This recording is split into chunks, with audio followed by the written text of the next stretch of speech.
क्या आपको लगता है कि आप जब पढ़ रहे होंगे तो आपकी पढ़ाई जो है अनप्रोडक्टिव हो रही होगी? पढ़ते तो हैं बट आपको लगता है कि इसकी प्रोडक्टिविटी बहुत कम है और इससे काम नहीं चल सकता है। या दूसरे सिनारियों में ऐसे भी हो सकता है कि आप पढ़ाई कर रहे हैं but full dedication, full focus में नहीं पढ़ पा रहे हैं। सो अगर ऐसा है तो ये वीडियो आपके लिए बनी है।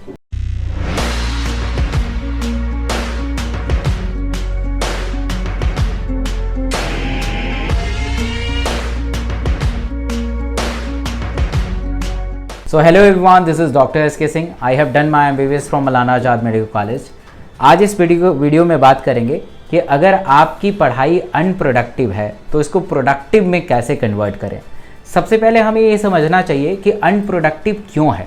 आपको क्यों लग रहा है कि मेरी पढ़ाई इतनी प्रोडक्टिव नहीं है जितनी होनी चाहिए, और ये अप टू मार्क नहीं है नीट के लिए, ये अप टू मार्क नहीं है नीट के उस लेवल के लिए। तो सबसे पहले बात करते हैं कि अनप्रोडक्टिव का क्या रीजन है, अनप्रोडक्टिव क्यों आपको लगता है। अब मान लीजिए कि आपका कोई एक डेली टारगेट है, जैसे मैं अपने टेलीग्राम पे डेली टारगेट देता हूं। आप मेरे टेलीग्राम से जुड़ जाइए क्योंकि बहुत सारे लोग जुड़े हुए हैं, 25,000 से भी ज़्यादा स्टूडेंट जुड़े हुए हैं।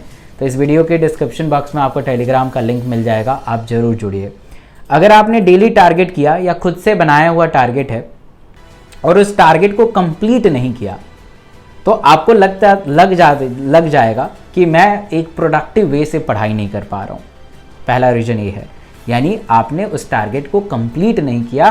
तो कंप्लीट नहीं करेंगे तो आपको लग जाएगा कि आप एक बेहतर तरीके से नहीं पढ़ पा रहे हैं। दूसरा कारण क्या हो सकता है कि अगर आपने मॉक टेस्ट दिया किसी भी इंस्टीट्यूट का, ऑफलाइन ऑनलाइन व्हाटएवर, और उस मॉक टेस्ट में आपके नंबर कम आ रहे हैं तो आपको लग जाएगा कि जो मैं पढ़ रहा हूँ, जिस दिशा में पढ़ रहा हूँ, जिस हिसाब से पढ़ रहा हूँ, वो मेरी पढ़ाई अप टू मार्क नहीं है नीट के हिसाब से। तीसरा कारण ये हो सकता है कि आप पढ़ रहे हैं बट एमसीक्यू नहीं हो पा रहा है। फिजिक्स में बहुत ज़्यादा टाइम दे रहे हैं बट उससे एमसीक्यू जनरेट नहीं कर पा रहे हैं, एमसीक्यू को क्रैक नहीं कर पा रहे हैं, एमसीक्यू सॉल्व नहीं कर पा रहे हैं, तो आपको लग जाएगा कि आपकी पढ़ाई जो है अनप्रोडक्टिव है। पहले हम अनप्रोडक्टिव के बारे में बात करेंगे, फिर हम अनफोकस की तरफ आपको लिए चलेंगे। आइए इसको प्रोडक्टिव में कैसे बदलें इसको जान लेते हैं। यही कारण हो सकता है, कोई और कारण है तो ज़रूर मुझे कमेंट लिखिएगा जिससे आपको लग रहा है कि मेरी पढ़ाई एक प्रोडक्टिव नहीं है, अप टू मार्क नहीं है। अब सबसे पहली बात आपको समझ लेना चाहिए कि आप टारगेट उतना ही बनाएं जितना कि आप कंप्लीट कर पाएं।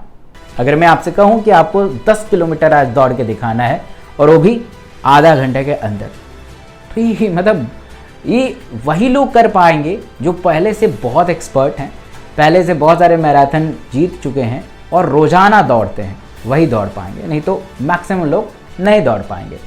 सेम ऐसा ही हमारे साथ होता है कि आप टारगेट तो बहुत लंबा चौड़ा बना लेते हो, जब वो कंप्लीट नहीं होता है तो खुद गिल्टी महसूस करने लगते हो, और ये खुद जो गिल्टी वाली फीलिंग होती है ना, आपको नेगेटिव की तरफ ले जाएगी, आपके टेम्परामेंट को डाउन कर देगी। जो आपका सकारात्मक विचारधारा है, पॉजिटिव थॉट्स है नीट के रिगार्डिंग, वो पॉजिटिव थॉट बिल्कुल कम हो जाएगा। इसलिए टारगेट उतना ही बनाइए जितना आप कर पाएं। अब टारगेट अब इतना भी छोटा ना बनाएंगे जिससे आपका सिलेबस कंप्लीट ना हो पाए, जिससे आप सही समय पे ख़त्म ना कर पाएँ। तो टारगेट एक मॉडरेट में रखना चाहिए। मैं डेली टारगेट बना के भेजता हूँ आप सबको। फिजिक्स में आपको कितना पढ़ना है आज, केमिस्ट्री में आज आपको कितना पढ़ना है, बायो में कितना पढ़ना है, तो मैं डेली टारगेट बना के देता हूँ। और उस टारगेट को देखेंगे तो बहुत एक साइंटिफिक अप्रोच वाला टारगेट है, जिससे आपका हर चीज़ बैलेंस रहे, सही समय पे टारगेट कंप्लीट हो और अंदर से एक उत्साह आए कि चलो मैं भी नीट को क्रैक कर सकता हूँ। तो अगर आप डेली टारगेट को लेना चाहते हैं और मेरे से जुड़ना चाहते हैं तो इस वीडियो के टेलीग्राम से जरूर जाइए। इस वीडियो के डिस्क्रिप्शन बॉक्स में कमेंट सेक्शन में टेलीग्राम का लिंक है, उसको क्लिक करके जुड़ जाइए। बहुत सारे मेरे नाम पे फेक अकाउंट है, तो जो रियल है वो इस वीडियो के अंदर है। तीसरा, बहुत स्टूडेंट के दिमाग में ये रहता है कि हम अगर मॉक टेस्ट प्रैक्टिस करेंगे तभी हमारे मार्क्स इम्प्रूव होंगे, बट ये गलत है। मॉक टेस्ट से कभी मार्क्स इम्प्रूव नहीं होते हैं। या ऐसे भी आ रहा होगा कि आप मॉक टेस्ट दे रहे हैं बट उसमें आप अच्छा परफॉर्म नहीं कर पा रहे हैं, है ना, मॉक टेस्ट दे रहे हैं फिर भी उसमें बेहतर प्रदर्शन नहीं हो पा रहा है। ये इसलिए हो पाता है क्योंकि आप थ्योरी पे फोकस नहीं कर पा रहे हैं। जब तक आपका थ्योरी मजबूत नहीं होगा तब आप कितना भी मॉक टेस्ट दे लेंगे उससे उसका कोई भी प्रभाव नहीं पड़ेगा। तो सबसे पहले आपको थ्योरी को मजबूत बनाना पड़ेगा, तब जाके आप मॉक टेस्ट में बेहतर प्रदर्शन कर पाएंगे।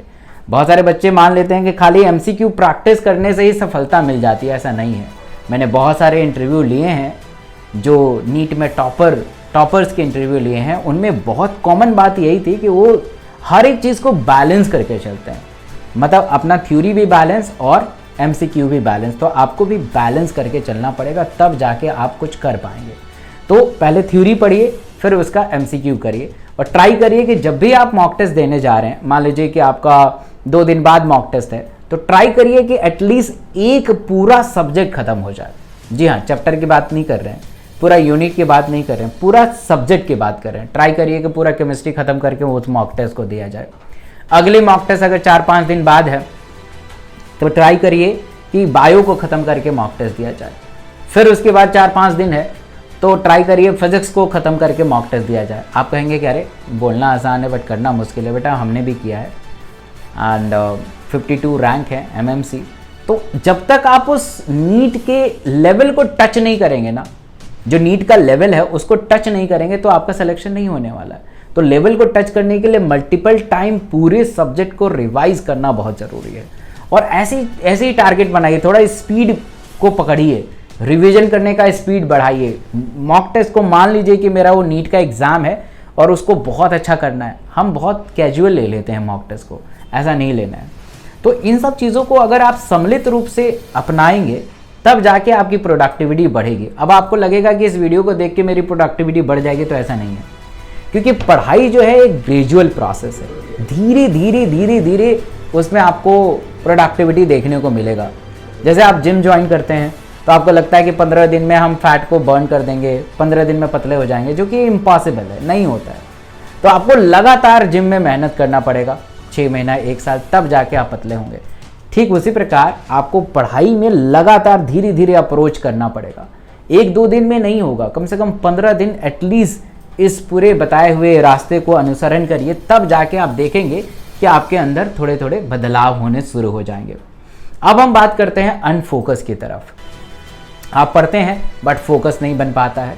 अब फोकस क्यों नहीं बन पाता है? हो सकता है आप बहुत डिस्ट्रैक्टेड हैं, कोई बात आपको सता रही होगी, रिलेशंस है ना, फैमिली इश्यूज, हेल्थ इश्यूज, बहुत सारे इश्यूज हो सकते हैं। तो इस वजह से आप फोकस नहीं रह पा रहे हैं।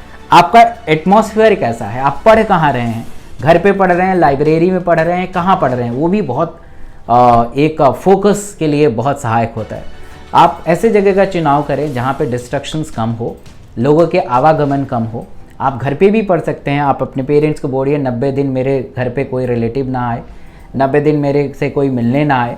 तो आप खुद से ही देखो, अगर आप डिस्टर्ब हैं तो इसका कारण खुद आप ही हैं, आपको कोई डिस्टर्ब नहीं कर सकता। अब मान लीजिए मैं हूँ तो मेरे से ज़बरदस्ती कोई मिल नहीं सकता, अनलेस अनटिल उसने मुझे फ़ोन किया, उसने कहा कि मैं आपसे 5 मिनट मिलना चाहता हूँ, प्लीज़ समय दे दीजिए, और मैंने बोल दिया कि नहीं मेरे पास इस महीने तो समय नहीं है, सारा समय बुक है, अगले महीने ट्राई करते हैं, तो ज़बरदस्ती नहीं आ सकता है।